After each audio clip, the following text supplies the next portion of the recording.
me, Jaggi of Fansided, here with NFL expert Marcus Mosher, and we're talking preseason week 1, specifically, Marcus, the rookie class. I'm really interested to hear what you have to say about some of these rookies. Unfortunately, we had a couple of high-profile names suffer injuries in recent weeks, and now we're going to talk about those, what it means, and how much should rookies be playing in the preseason. But before we do that, you are tuned into Stacking the Box, where NFL fans come to talk, celebrate, and debate. For more coverage, hit up fansided.com, powered by the passionate fans at Fansided. Check out the awesome preseason coverage they've got going on over there. Marcus, let's talk about the rookies from week 1 of the preseason. Who stood out to you? We're going to get to the quarterbacks in just a second here. Was there any players from this rookie class that really stood out in the first week of the preseason?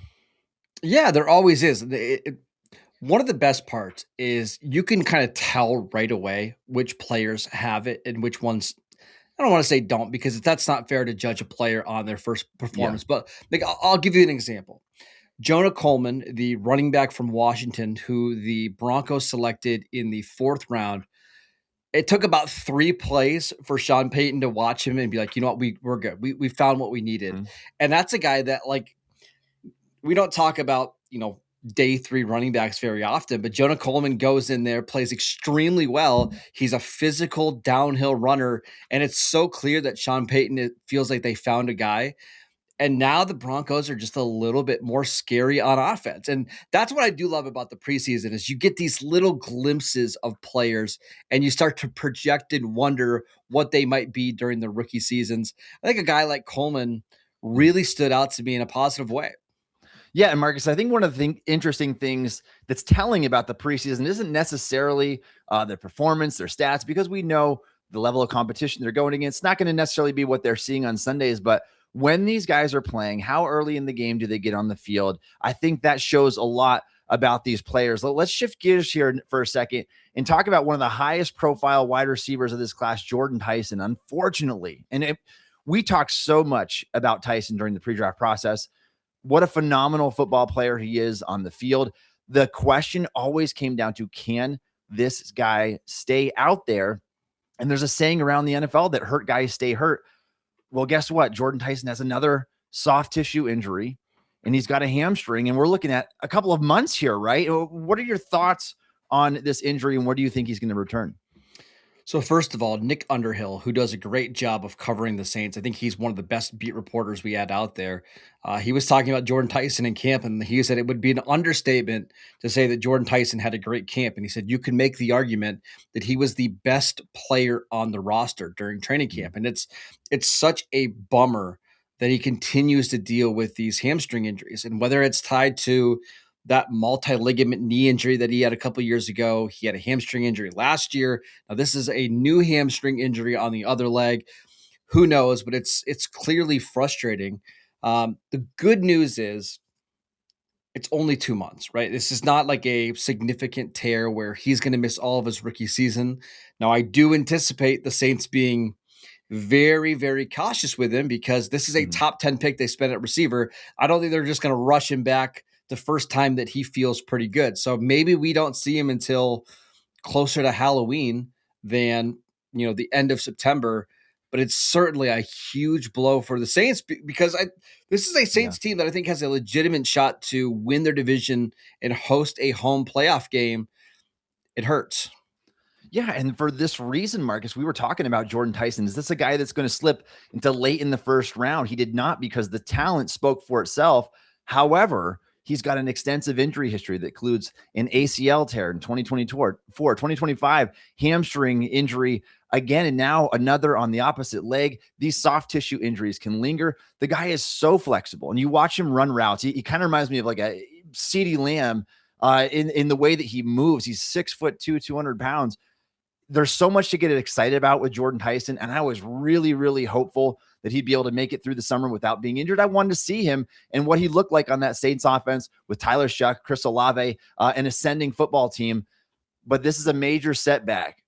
And I'm hoping that he goes and can find the right specials, because an example of this would be like Christian Watson from a couple of years ago was really struggling with his hamstrings, and he went to I think it was Wisconsin University, and they found out that one of his hamstrings was like 15% bigger than the other one, and he tweaked some of his workout routines, and it hasn't been as big of an issue for him.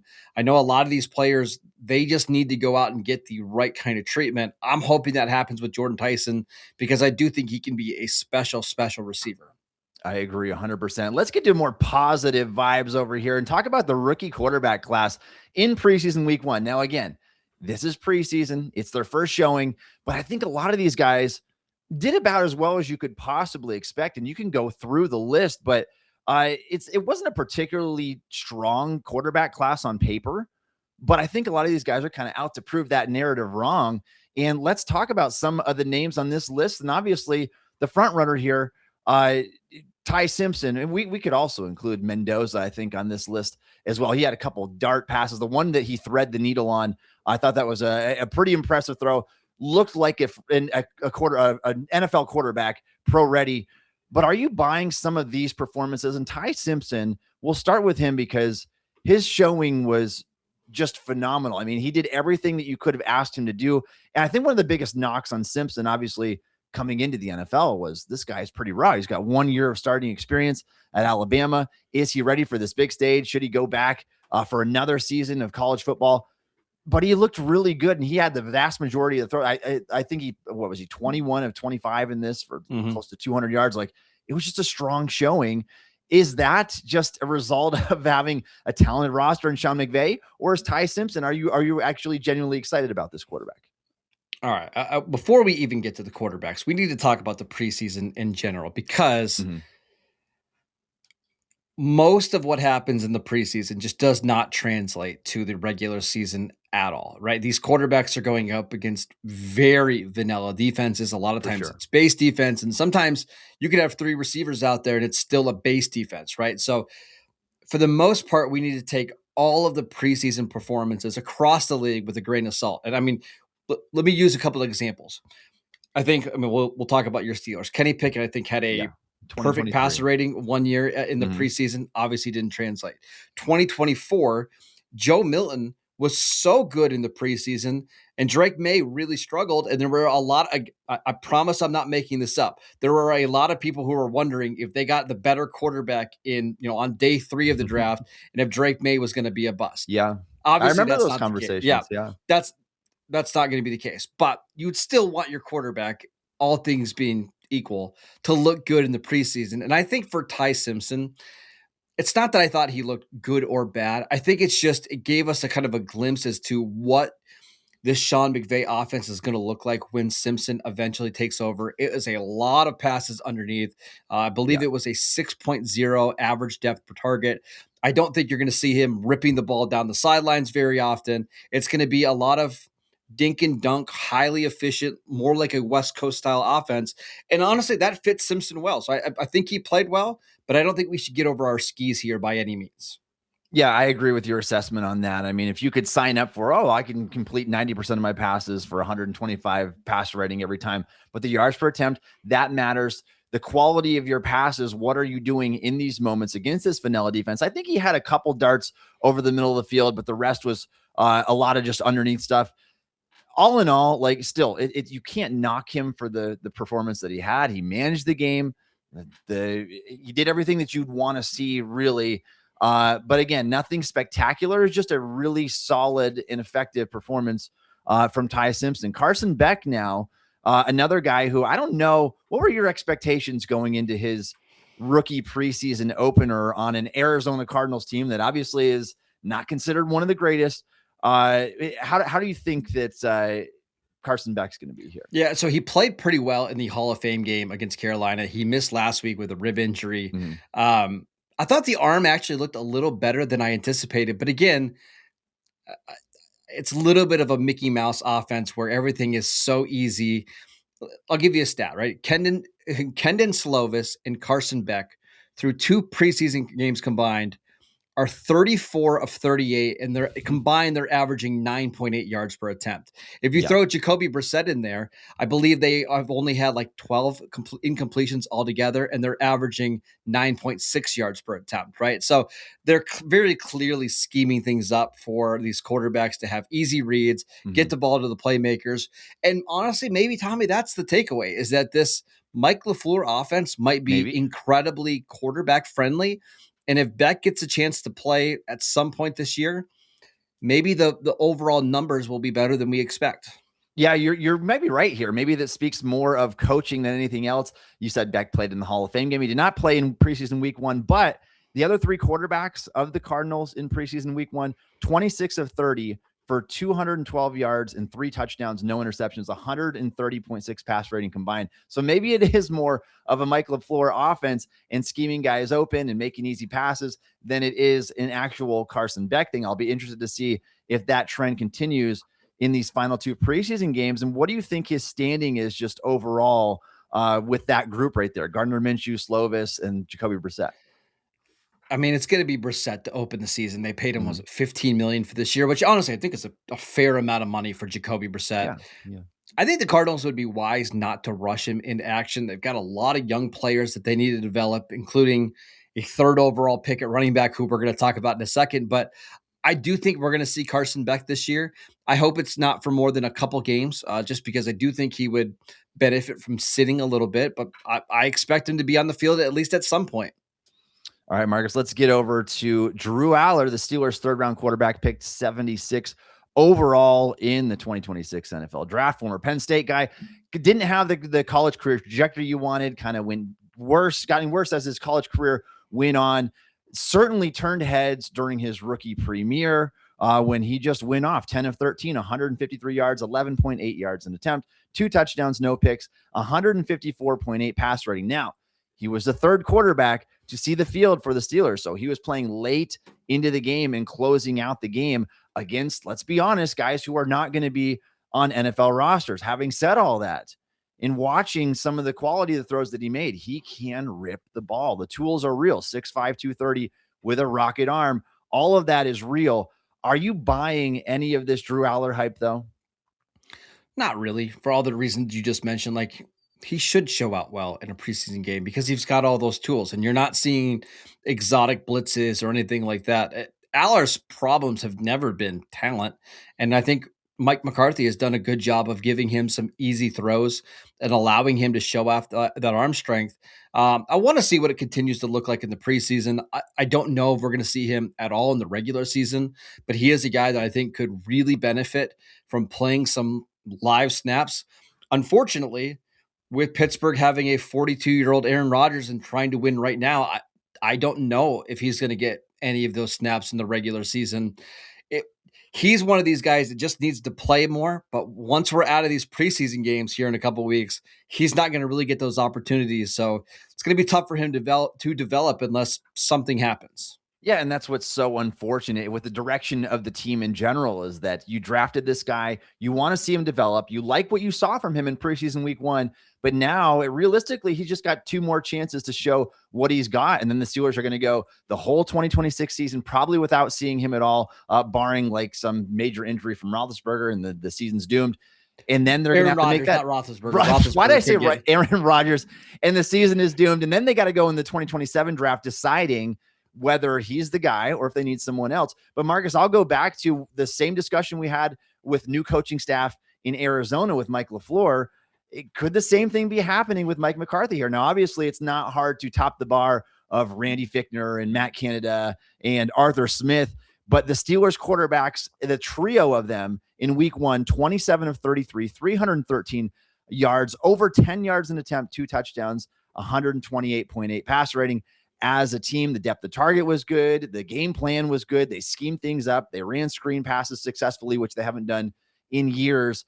Is the McCarthy factor playing into Drew Allar's rookie debut? A little bit. I remember there was a preseason where Cooper Rush had like 6 touchdowns and no interceptions under Mike McCarthy, but I don't think that should necessarily be a bad thing, right? Because I think one thing that McCarthy does is he wants his quarterbacks to improve their fundamentals and the footwork. And I think Drew Allar, that's where he really improved. Like the arm motion looks different. He looked comfortable in the pocket, but he also wants to give these guys confidence that when they're out on the field, they know exactly what to do. They know the reads they need to make. And that's why I think Mike McCarthy ultimately got this job, is he does know how to work with some of these young quarterbacks. I think he did a good job with Allar so far. Yeah, and if McCarthy can truly be that quarterback whisperer, there's a lot to get excited about there. I am buying the splash plays that I saw, but I'm not buying the performance as a whole until we see it against better competition. I'd like to see him come into one of these final 2 preseason games against starters and see if he can kind of replicate that performance. That brings us to Cade Klubnik here, New York Jets draft pick. And what do we have with Klubnik? Because this is one of those guys, Klubnik, Nussmeier, like there were a couple of those guys that like, do you have NFL traits and tools? You didn't really take that step up in your senior year like we wanted you to. Klubnik, the stats weren't really there in his first performance. 5 of 7, 56 yards, 8 yards an attempt. That's respectable. But he looked the part, though. Like he was maneuvering around in the pocket. He made some tough throws. I thought that Klubnik had a pretty good performance, but are you buying this? I mean, not really, but at the same time, he didn't look out of place. And that's the number one thing you want to see with these quarterbacks is, does the moment feel too big for them? And it didn't for Klubnik. And he was a guy that I didn't really like coming out of Clemson. And I'm not changing my opinion based on 10 dropbacks. But I think if he continues to have a good preseason, maybe we do see him at points this year for the Jets. And let's hit on Fernando Mendoza one more time here. What was your overall takeaway on the number 1 overall pick? I don't want to overreact, but he made a throw. It was actually the touchdown throw that he had where he put the ball low and away. So to protect his receiver, give him a chance to make the reception without taking a big hit. And it's just little plays like that just makes me feel so confident that he's going to be good. He had also had another play action where he turned his back, ripped the ball on a dig route perfectly in stride. I think the Raiders are being smart by not forcing him into the lineup before. And after this is what Clint Kubiak said, before we are ready for him. It's not that he's not ready, before we are ready for him. Nothing I saw from Mendoza in week 1 has changed my opinion. I think he's going to be an awesome player. And I cannot wait to see this Raiders offense once he's inserted into the lineup. I agree wholeheartedly. From the highs, the heartbreaks, every headline, this is Stacking the Box, your source of NFL talk powered by fansided.com and the voices at Fansided. All right, Marcus, we need to talk about Jeremiyah Love now. Unfortunately, injured in his first preseason game. We're talking about a top 5 draft pick here, the running back of the future for the Arizona Cardinals, the guy who is going to take this ailing offense out of the gutter here and to give them a spark on the ground. High ankle sprain for Love. Before that, I mean, I thought he looked really good. I mean, that kind of had the wicked spin move a couple of times. Like he just looks like that true feature back. How concerning is this for Jeremiyah Love? What does this mean for the Cardinals? I'm not concerned about Jeremiyah Love long term. Like, okay, if it seems like it's a mild high ankle injury, maybe it costs him week 1 and week 2, maybe. But I think he's going to be fine. Like, I would expect him to be close to 100% by the time we get to October. However, I don't understand the need to put out Jeremiyah Love your second preseason game of the year and give him 14 touches in one half. Like, what's the point? You're just asking for trouble. You spent the number 3 overall pick on this guy. He's going to be part of your long-term plans. You need to try to manage his workload and his snaps. It just seems like organizational malpractice to do this. And now they're dealing with an injury with their top, running back. It's just a shame. It really is. I mean, the good news is you saw what you wanted to see from Love, and the bad news grossly outweighs the good news because now your feature running back is injured, and this is what you hate to see. We'll talk about that in just a second, but the performance, obviously spectacular. You hope that he can get back on the field early in the season. We know sometimes these high ankle sprains, they can linger a long time. And do we have a early timetable on when he can be returning to the field? Usually even mild high ankle injuries are like 4 to 5 weeks, and we're getting really close to him, maybe missing week 1. Again, it doesn't sound like it's super serious, so I don't think we need to panic. And again, he'll be fine for most of this season. It's just one of these things that's completely avoidable. And this brings me to another question, Tommy. How much do we think rookies should even play in the preseason? Because we're seeing this across the league. Like there's some teams that they're just not going to play their first or second round picks at all. They're going to use the training camp practices, the joint practices as a chance to evaluate their players, and they're just not using the preseason. We've seen, some teams. I'm going to use like the Cowboys, for example. Caleb Downs goes out there for 6 plays, and they basically said, okay, that's it for his preseason performance. What is the right amount of snaps for these rookies? Yeah, I think it's under 14 touches for Jeremiyah Love. Yes. I think, Marcus, the answer is it kind of is in respect to your, dare I say, draft position, but also how comfortable a team feels about you. If the Cardinals and Mike LaFleur are like, yeah, this is our guy. Like, and we know that he is because of the draft capital spent on him and what he's shown so far. This is our guy. We don't need to see much of him. Let's give him 5 or 6 touches, and then we'll pull him from the game. Like, I think that you can go way overboard with this, and I think that that's the problem that some teams run into. I don't blame any of the teams and any of the head coaches who say, I'm going to hold out my first round pick, even my second round pick, entirely from the preseason to avoid injuries, knowing that these guys are going to be essential to the formula and the winning success that this team is going to have. Now, obviously, players from your rookie class are going to have to play. The prove-it players, the guys in the mid rounds, those who are fighting for roles on the team, those guys need to play, and they probably need as many snaps as they can get. But the guys that you draft early on, these guys, these top 50 picks, like, you probably don't need to see all that much from them unless they are incredibly raw. But every snap you play, you run the risk of more injury. And so I am okay just saying, all right, we've seen enough from you. I think that obviously 14 is too much for Love. Do you follow the same mindset there? I think it also depends on the position. Like a quarterback can protect themselves a little bit more. I think like defensive backs, they're just not involved in a ton of collisions. I think they can protect themselves a little bit. But like we saw, like, for example, I'm going to use the Cardinals again, Chase Basantis, their second round pick at guard. He gets rolled up on in week 2 of the preseason, their second game. And now he's out for the year with an MCL tear. And that was a guy that you were really hoping to develop. Is it worth having him out there to try to get 20 snaps? I don't know. I know football players are supposed to play football and you can't be afraid of injuries, but I do think some of these teams go on the borderline of being reckless with their young talent. And that's why I really value like the way the Rams handle these situations. Like, we're just not going to play anybody. I'll have Sean McVay is pretty confident he'll have the team ready to go for week 1. It's just not worth losing anybody of value in these meaningless games. Yeah, Marcus, and it's not just young guys either. I go and I kind of cringe when I was going back and watching Josh Allen out there and Joe Burrow out there. It's like, this is your franchise right now. This is your season. They could potentially go down to the tubes in a meaningless game. Now, we don't obviously have the same mindset when the season's going on because your star quarterback has to be out there. But knowing that there's nothing on the line here, correct, and knowing that those players are going to be a big part of the organization, a big part of your success, I would play them as sparingly as possible unless they really show like you are behind the learning curve here and you need this snap production.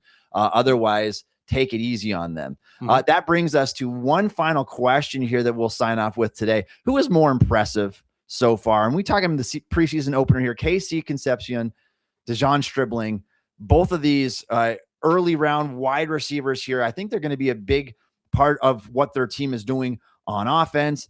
Concepcion of the Browns, Stribling of the 49ers. Did one of these strike you more than the other, Marcus? Well, both did. Honestly, both of these guys I thought were awesome.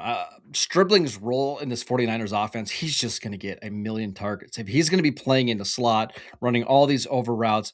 We saw it in week 1, I think 7 receptions, all like when the first 2 drives of the game. Like, Stribling is going to get so many targets. But I think the one that really impressed me was Concepcion, because sometimes you just worry how these really twitchy guys are going to translate to the NFL. Are they going to be able to look that fast on an NFL field? And for Concepcion, like, it translates. That guy is the most explosive player on the football field. You're already seeing Todd Monken try to figure out ways to get him more involved in the offense. I don't want to say Cleveland transformed their offense, but with Concepcion and Boston both having really good camps, I'm excited about the long-term outlook in Cleveland. Yeah, I am as well. And I think Concepcion only had one catch for 14 yards, but the dude was getting open. It was a touchdown reception. I worry about more Concepcion's quarterback play than I do about Concepcion himself, because that guy can just get open. He's got twitch and explosion to his game. But man, it's hard not to be impressed with Stribling, because this is a guy that I wasn't particularly high on. I probably was too low on, in fact, coming into the league. Now, goes to one of my favorite organizations with Kyle Shanahan in the 49ers. I think he can have a lot of success over there, but so far absolutely looks the part. 7 catches for 63 yards on 8 targets in his rookie campaign. They pulled him early from the game because they didn't need to see anymore after that. And he looks like a guy that's going to be a big part of the organization. What do you guys think? Let us know here in the comment section. If you're listening on YouTube, make sure you come back for Stacking the Box. This show premieres every Tuesday evening. Be sure to check it out. You can follow Marcus on X at Marcus_Mosher. You can follow me on X at Tommy Jaggi. You can download the Stacking the Box podcast wherever you get your podcasts. Also, check us out on YouTube. You can follow my written work on stillcurtain.com. Marcus's written work on the Fansided NFL Network. Be sure to check out fansided.com for all your daily sports news and opinions. Thanks again for listening to The Box. We'll see you next time.